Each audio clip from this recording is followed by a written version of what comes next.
Salut les gars, c'est Patapouf. Alors, ça fait beaucoup de temps, ça fait très longtemps que je n'ai pas fait de vidéo, simplement parce que j'avais pas de sujet de vidéo. Alors, pour vous la faire court, cette année j'étais en terminale, donc j'avais le bac. Qui dit bac dit réviser, qui dit réviser dit moins de temps pour les RC.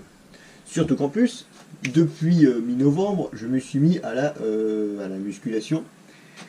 Et puis, il se trouve que ça me prend beaucoup plus de temps que prévu. Du coup, je passe beaucoup moins de temps sur les RC, comme vous avez pu le voir sur le rythme des vidéos. Elles sont arrêtées en fait quasiment d'un coup, parce que j'essaie quand même de faire des vidéos, puis d'un coup, j'avais plus de sujet. Et du coup, j'ai pas pu poster. Du coup, les dernières vidéos sur lesquelles je vous ai laissé, c'était le Radix. D'ailleurs, est de nouveau revenu, mais cette fois-ci, ce sera pour l'installation d'un Castle Mamba Monster X 8S. Donc ici, qu'est-ce qu'on a de nouveau? Le Irevo que vous aviez vu a bien changé. Il est de nouveau prêt à rouler. Alors, qu'est-ce que j'ai fait dessus? Alors, il était venu simplement pour une révision, parce que le propriétaire n'avait pas, je ne sais plus s'il n'avait pas le temps ou pas les connaissances de faire les révisions, du coup il me l'a envoyé.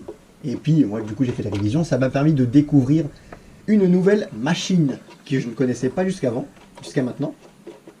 Et regardez un petit peu, je vais faire d'abord, avant de retirer totalement la carrosserie. Elle est un peu poussiéreuse parce que je ne suis pas seul à utiliser le garage, et mon père qui ici fait du tournage sur bois, du coup ça fait de la poussière. Oula, reviens là toi. Je vais vous montrer une petite comparaison entre deux légendes du modélisme. Deux voitures qui ont marqué leur temps quand elles sont sorties. Premièrement, le Irevo. Mais aussi le Savage. Et vous noterez que quand même entre la nouvelle version du Savage V2 et le Irevo 2, c'est le Irevo 2 qui a eu le plus de modifications notables. Le nouveau Savage n'a pas eu les modifications escomptées. Mais vous voyez, deux belles machines, il y en a une qui paraît plus massive que l'autre, c'est normal. Et voilà les deux légendes. Mon petit préféré reste quand même celui-ci, parce que j'aime bien. Mais parlons d'abord du Irevo, c'est le sujet de la vidéo.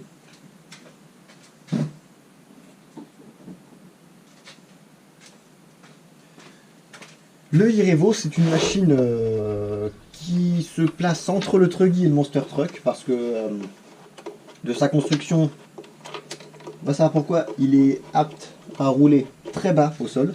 Vous pouvez le voir, très fait garde au sol, et pourtant il y a un grand décrochement. Et c'est ça qui fait qu'il est super souple à conduire. Alors, on va poser ça ici. Donc premièrement, une carrosserie un peu poussiéreuse certes, et un peu déjà qui avait été baptisée, de chez Elsace Body RC. Puis elle est super poussiéreuse la machine. Une carrosserie de chez Elsace Body RC, des Français, une belle carrosserie de Cox. De mémoire de ce qu'ils m'ont dit, c'est la nouvelle version. Du coup, voilà à quoi elle ressemble. Vous voyez, elle est bien jolie. Tout ça. Moi, c'est une carrosserie que j'aime beaucoup. Et j'ai vu avec le propriétaire de la machine. Je ne sais plus ton nom. Je suis désolé, je ne sais plus le nom du propriétaire de cette machine. Du coup, je ne pourrais pas te dire dans la vidéo. Mais tu vas sûrement commenter. Et puis, de toute façon, je t'enverrai la vidéo.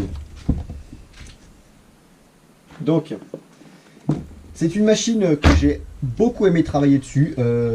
Par contre, un truc de fou, c'est que par rapport à d'autres machines, je vois par exemple le Team Coralie Radix, on voit très bien que sur cette machine-là, il y a eu un réel travail d'ingénierie qui a été fait là-dessus. Je vous assure que j'ai pris un plaisir franc à travailler sur cette machine-là. C'est super bien foutu. Bon, certes, il faut enlever plein de vis, mais cette machine est vraiment super bien foutue. Il n'y a pas à dire, c'est mécaniquement et en termes d'ingénierie, c'est une bonne machine. Elle est incroyable. Elle est incroyable. Il y a plein de trucs qui sont super bien pensés, des solutions techniques qui sont apportées que je n'ai jamais vues ailleurs. Simplement, cette machine est incroyable. Il n'y a pas à dire, chez Traxxas, ils ont fait du bon boulot. Ils ont fait du bon boulot. Donc, mais ils ont peut-être fait du bon boulot, mais sur le niveau électronique, c'est pas ça. Par exemple, les cerveaux. À la base, ce sont des petits piètres cerveaux, de mémoire, c'est des 9 kg, qui ont... Voilà. Bon, ça fait peut-être 18 kg au final, mais le mieux, c'est d'avoir deux cerveaux. Du coup, j'ai mis deux cerveaux de 20 kg. Alors, c'est des... je crois que c'est des DS3218 Pro. Si vous voulez, j'ai le même cerveau sur mon Savage. Non, j'ai les DS3218 normaux, donc pas Pro. donc les versions un peu moins puissantes. Sur mon Savage, j'en ai mis 2. Là, je vais vous montrer.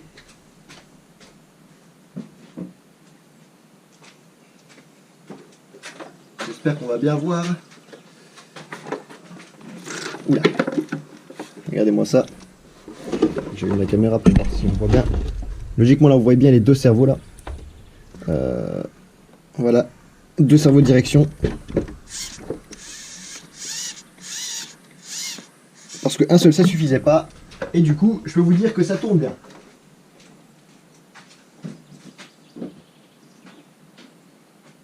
Donc, si les versions non pro tournent super bien avec le gros Savage, je peux vous dire que 2 cerveaux 3218 Pro sur une machine pareille, ça va bien fonctionner. Hein. Bon, au passage, c'est mes roues, c'est des Louise T Apollo, qui sont super belles d'ailleurs.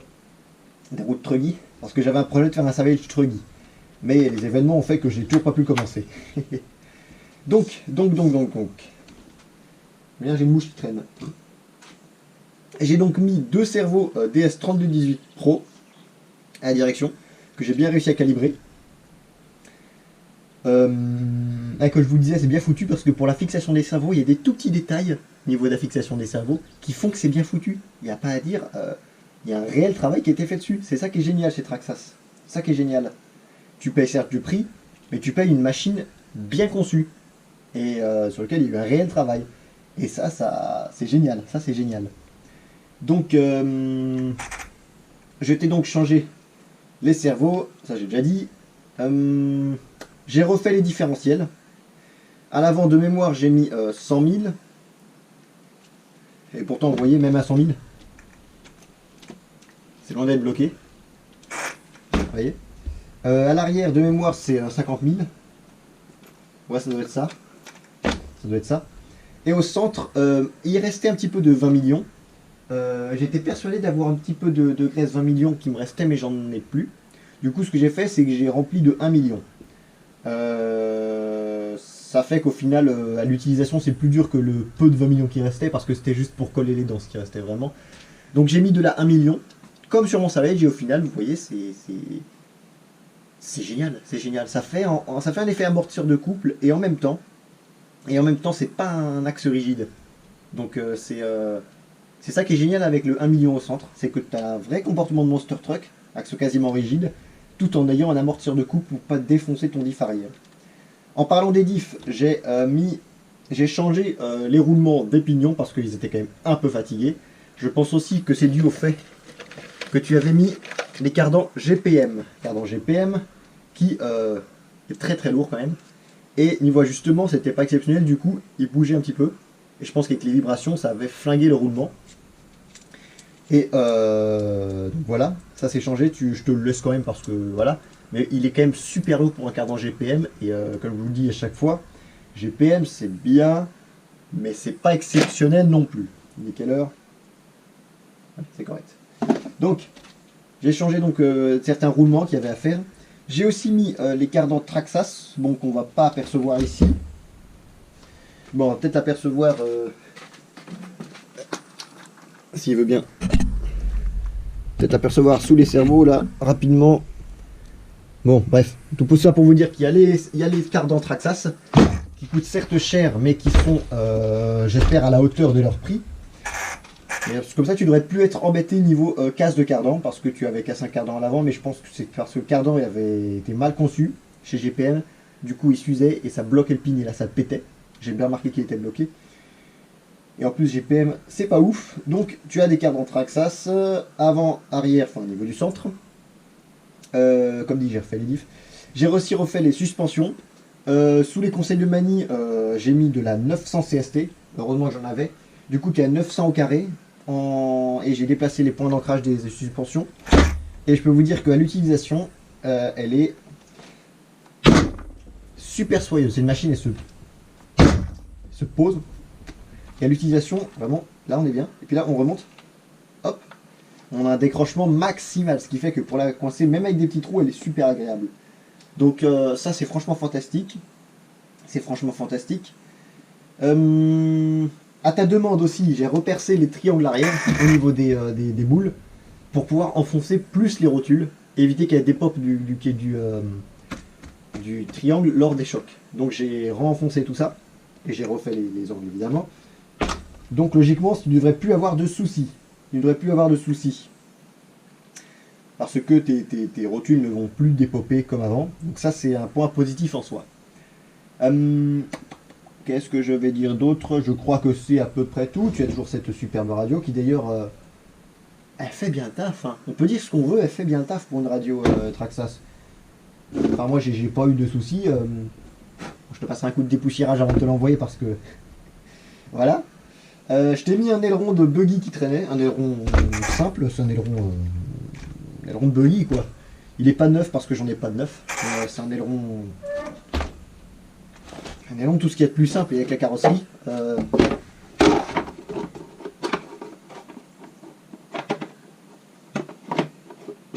Voilà, avec la carrosserie ça rend pas dégueu. Vous voyez, ça fait normal.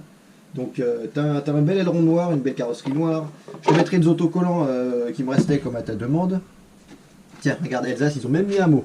Profite bien Raphaël, merci de ta patience. Ouais, parce qu'ils ont un petit problème. Je sais plus parler. Ils ont eu un petit problème avec le moule et puis ils ont mis un peu de temps à l'envoyer, mais elle est là. Donc elle est là. Qu'est-ce que je peux dire de plus sur cette machine? Je pense que c'est à peu près tout. Hein. Ah oui, j'ai mis les Proline Secure Lock parce que je les avais commandés pour la carrosserie incassable. Je les ai chauffés pour modifier les plots là, ici à cet endroit-là, pour que ça épouse la forme de la carrosserie. Et c'est parfait.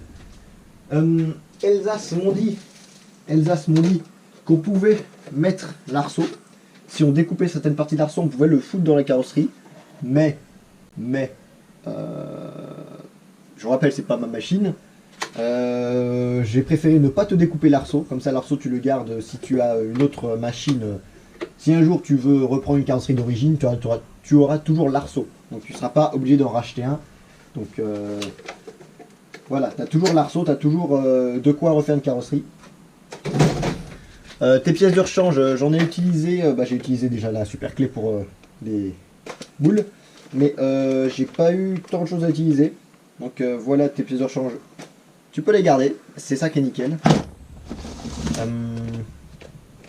Je sais plus si vous avez fait la comparaison entre, regardez-moi ça, ça c'est un diff du Irevo. Vous voyez la taille?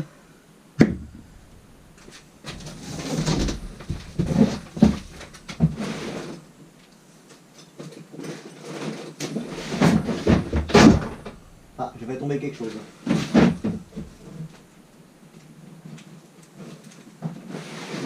Et je retrouve un diff de Savage pour faire la comparaison. Je crois que c'est là.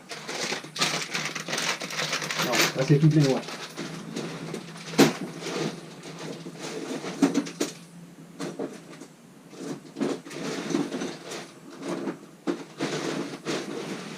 Non, je ne retrouve pas un diff de Savage. Tant pis. Tant pis, tant pis. Tout ça pour vous dire que le Irevo a des diffs qui sont bien mastoc. Hein. Bon, c'est d'acier pressé à froid, donc ça peut casser. C'est pas de l'acier usiné, mais il existe d'options en acier usiné, donc voilà. Mais c'est des diffs qui sont quand même très très mastoc, donc qui vont tenir un paquet de temps dans une utilisation normale. Donc, que dire de plus, mon petit? C'est une machine sur laquelle j'ai aimé travailler. Niveau durabilité, je ne sais pas, apparemment elle a quand même quelques défauts niveau durabilité. Donc je ne sais pas à quoi m'attendre. Ta machine est à toi, voilà. Donc voilà. Je pense que c'est la fin de la vidéo. Je te souhaite de bien t'amuser. Je vais vite te la renvoyer. Et puis à la prochaine. Hein. Moi je vous dis à la prochaine les gars. Faut que je vois quand est-ce que je sors une prochaine vidéo parce que j'ai pas forcément de plan. Puis voilà. Allez, j'ai sûrement oublié des choses que je devais dire mais que je n'ai pas dit. Oh, je ne sais plus ce que je devais dire. Bref, j'ai sûrement oublié des choses. C'est pas grave. De toute façon, il y a plein de gens qui ont fait des vidéos sur cette machine sur YouTube. Donc si vous voulez des renseignements, vous allez sur YouTube.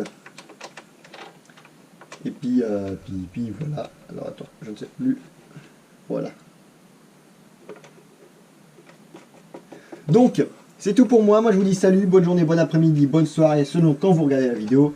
Et puis abonnez-vous. Et puis voilà. Allez, salut les gars.